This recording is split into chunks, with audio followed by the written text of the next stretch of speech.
A young couple had just arrived at a roadside motel, looking forward to a quiet meal together. They were lost in their little world, laughing and enjoying each other's company, completely unaware that danger was already closing in on them. From across the room, a bearded man sat silently, his eyes locked on the couple. Without drawing attention, he slipped something into their coffee, a fast-acting drug. This wasn't just any motel. It was a front for a sinister operation that preyed on unsuspecting travelers. Once the drug took effect, the woman would be rendered unconscious and taken to a hidden basement. As for the man, his fate was far worse.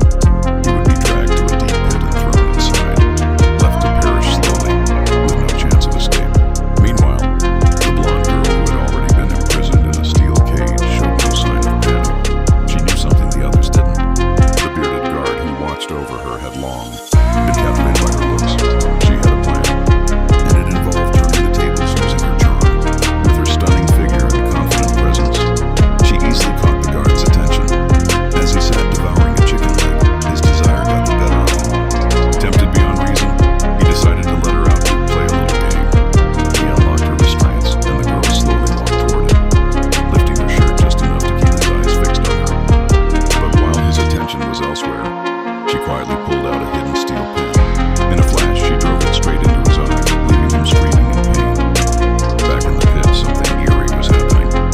The motel driver, without saying a word, tied a rope around his own neck and began chanting over the edge. Directly above the man trapped below, the man stared in confusion, unsure whether he was about to be sacrificed or rescued. Then it became clear. The driver was offering his own body as a way out. The man below climbed onto him and managed to pull himself out of the pit.